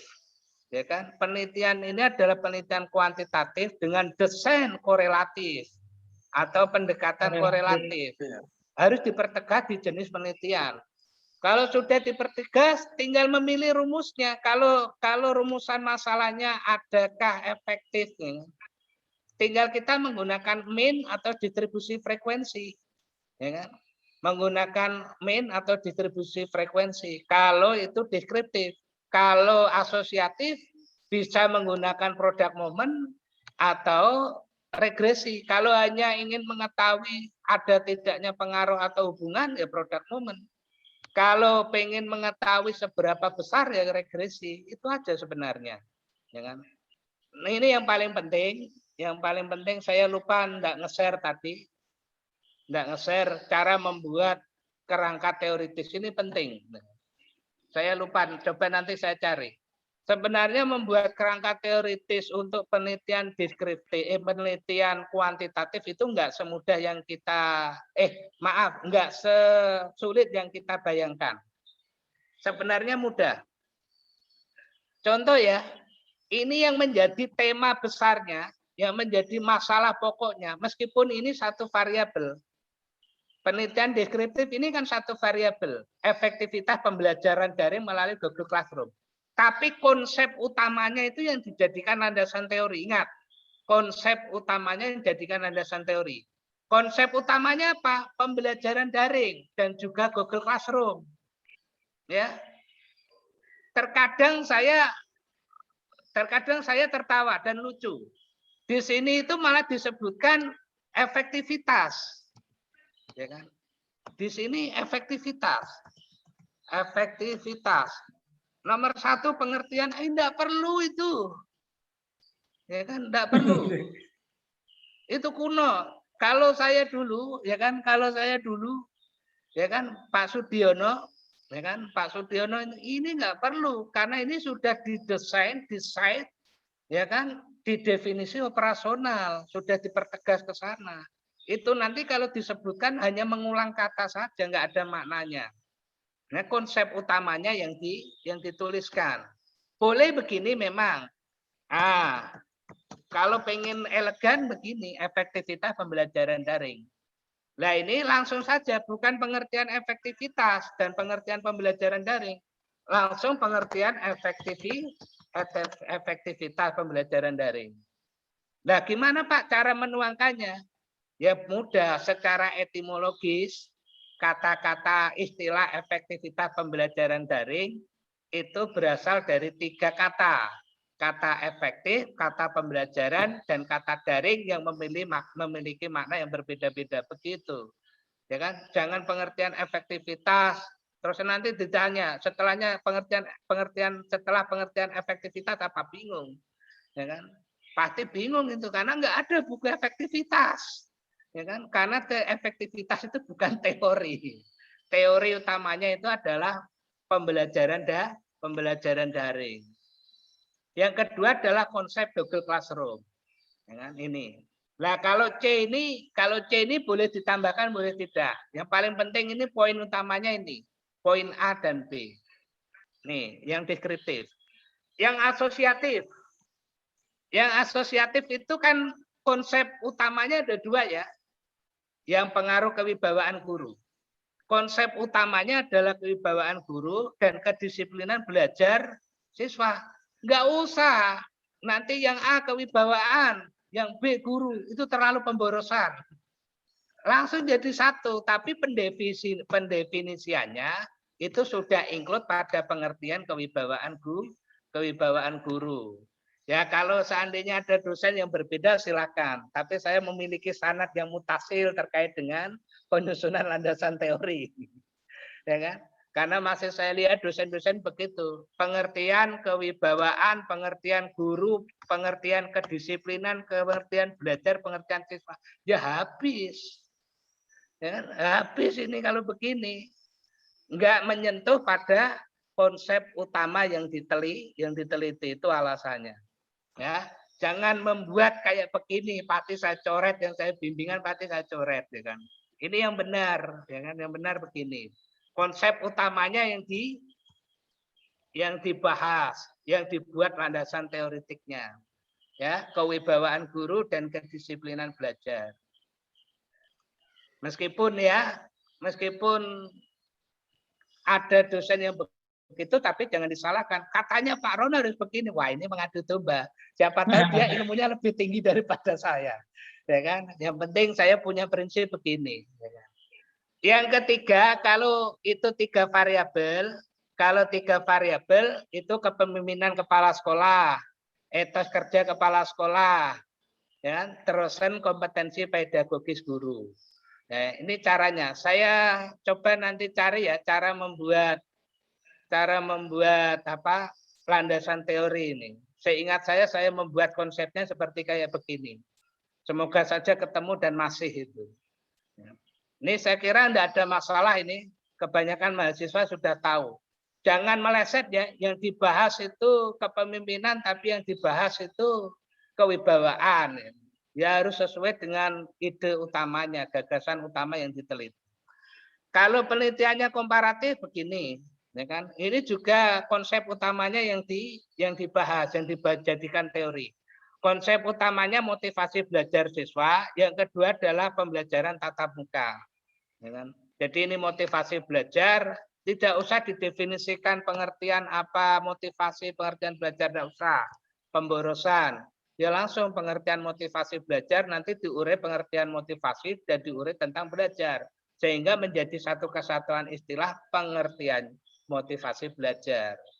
Ya, ini. Yang kedua adalah pembelajaran tatap muka. Terus masalah hipotesis. Insya Allah tidak lama. Kalau penelitiannya deskriptif tidak usah ada hipotesis. Kalau penelitiannya deskriptif tidak perlu hipotesis. Kalau penelitiannya asosiatif itu ada hipotesis. Ya. Kalau asosiatif ada hipotesis. Kalau seandainya komparatif ada hipotesis. Hipotesis itu ada dua, hipotesis alternatif dan hipotesis nihil. Alternatif disimbolkan dengan HA, sedangkan hipotesis nihil disimbolkan dengan H0, bukan HO ya, H0. 0 nihil. Yang salah kaprah biasanya, Pak, apakah hipotesis itu ditulis semua atau satu? Ini yang paling banyak ditanyakan. Hipotesis itu ditulis hanya satu sesuai dengan penguatan teorinya. Ya kan? Penguatan teorinya. Kalau teorinya mengarah ada hubungan, maka yang ditulis adalah yang ada hubungannya. Kalau teorinya mengarah tidak ada hubungan, maka yang ditulis adalah tidak ada hubungan. Jangan dua-duanya. Ya kan? Meskipun ada dosen, itu ditulis dua-duanya. Ini namanya hipotesis, ya kan, yang membingungkan. Ya kan? Hipotesis itu kan jawaban. Kalau dua itu enggak jawaban namanya. Hipotesis kan jawaban sementara. Kalau dua enggak jawaban, itu jawab keraguan namanya. Oleh karena itu dijawab yang mantap, ada atau tidak, gitu aja. Ada hubungan atau tidak ada hubungan, ada perbedaan atau tidak ada perbedaan. Nah itu. Saya kira ini masalah hipotesis, saya lanjutkan aja yang terakhir, ini yang penting adalah masalah rumus. Ini yang masalah rumus ya. Tadi ada yang tanya, Pak, distribusi frekuensi dan min itu rumusnya ini. Jadi nanti teman-teman kalau nyusun proposal tinggal copy rumus ini. Rumus ini tinggal ngopi aja. Kalau teman-teman menggunakan distribusi frekuensi, rumus ini tinggal di copy aja, keterangannya ditaruh di bawahnya ini. Kalau teman-teman menggunakan min, rumusnya ini. Tinggal keterangannya ditaruh di bawahnya. Sudah enak ini, instan. Kalau menggunakan produk momen, rumusnya ini. Ya kan, keterangannya ini. Kalau menggunakan rumus regresi, ya kan, rumus regresi, dua variabel atau satu prediktor, ini rumusnya ini. Ya kan? Kalau menggunakan dua prediktor, rumusnya ini. Kalau menggunakan komparasi, rumusnya t-test. Ingat, t-test itu ada 6 kayaknya rumusnya. Ya kan, rumusnya ada 6. Ini saya mencontohkan satu saja karena t-test itu ada yang sampel berhubungan dan tidak berhubungan, ada sampel kecil dan sampel besar, itu rumusnya berbeda-beda. Yang untuk t-test ini hanya sebagai contoh. Intinya apa yang saya sampaikan dari awal sampai akhir insya Allah sudah komplit. Kalau teman-teman menggunakan 1-2 variabel, kalau maaf menggunakan produk momen, ya tinggal copy ini aja rumusnya. Kalau menggunakan min, ya tinggal copy ini aja. Terkadang teman-teman ini kesulitan. Saya menggunakan rumus produk momen yang mana? Ya tinggal ini aja di copy. Meskipun rumus produk momen itu ada 4. Ya kan? Ada yang pakai standar deviasi, ada yang tidak. Ini yang simpel saja yang saya cantumkan. Toh nanti hasilnya juga sama. Nah, kalau ini untuk regresi. Yang terakhir, ada yang sering bertanya kepada saya, Pak, lebih enak mana penelitian kualitatif dengan penelitian kuantitatif? Saya jawab, enak penelitian kuantitatif. Alasannya, yang pertama, penelitian kuantitatif kalau teman-teman itu rajin, giat, tidak lebih dari 1 bulan selesai. Yang kedua, penelitian kuantitatif nggak bakal didebat. Masa 2 tambah 2 bisa dibilang 5? Kan nggak mungkin. 2 tambah 2 ya 4. Kalau rumusnya ada benar, hitungannya ada benar, pasti penguji udah kelepek-kelepek gitu. Ini. Yang keempat, karena ini bermain dengan angka yang jelas, ya kan, penguji tidak banyak tanya. Itu kelebihan kalau kita meneliti menggunakan pendekatan kuantitatif. Ya kan? Ya, tapi ini kan masalah subjektif ya. Kalau saya lebih kuantitatif, lebih kuantitatif. Siapa tahu yang uji tidak banyak, pengujinya tidak kuantitatif atau penelitiannya kualitatif, tidak banyak ditanya sudah itu. Tidak mungkin tanya ini kok angkanya dari mana, nggak mungkin. Oke, saya kira itu aja yang dapat saya sampaikan. Kurang lebihnya saya mohon maaf. Mungkin ada yang ditanyakan. Mungkin saya terlalu cepat atau mungkin terlalu bertele-tele, kurang kedengaran dan lain sebagainya. Silakan.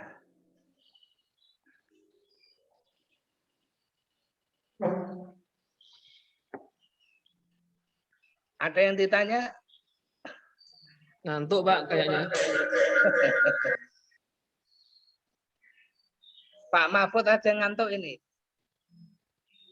Kalau nggak ada ditanya, mungkin saya cukupkan. Oke, sepertinya Dan enggak ada saya yang tanya. Ada tanya enggak Pak Mahfud? Enggak ada yang tanya. Nah, kalau enggak ada saya kiri. Wallahul muwaffiq ila aqwamit thoriq. Assalamualaikum warahmatullahi wabarakatuh. Untuk selanjutnya saya serahkan pada Pak Mahfud dan Pak Ramdhani. Terima kasih Pak. Ya. Baik, sudah kita dengarkan penjelasan dari Yang Terhormat Bapak Surono MSI. Sangat gamblang, bahasanya sederhana. Alhamdulillah enggak terlalu tinggi bahasanya, Pak. Artinya segitu mudahnya sudah, segitu kompletnya, sesimpel itu sudah dijelaskan. Nanti kita akan lihat hasilnya, Pak. Apakah cepat enggak selesainya atau tidak penelitiannya ini. Rumus sudah di-copy, mappingnya sudah dibuatkan, terus bagaimana membuat rumusan dan tujuan sudah sangat-sangat jelas, dan filenya pun akan di-share melalui Kaprodi nanti. Ya, kami ucapkan terima kasih kepada Bapak Surono MSI. Selanjutnya kita mungkin istirahat sholat dulu ya, atau kita lanjut. Bagaimana Pak Kaprodi? Lanjut. Kalau moderator bisa langsung keluar sholat setelah memberikan mic ke Kaprodi ke materi selanjutnya. Jam 4 Pak katanya istirahat sholat dulu katanya. Sholat dulu. Iya, seperempat. Oke, supaya fresh kita Ya. sholat dulu. Oke, sholat dulu. Dengan demikian Siapa? acara BIMTEK kita skor sampai jam 4 ya. Masih ada 15 menit waktu untuk kita istirahat sebentar dan sholat. Yang mau minum, yang mau ngopi. Kalau ada bawa kopi. Aku jemput. Baik, terima kasih. Assalamualaikum warahmatullahi wabarakatuh. Turnuan Pak Rono. Sama-sama.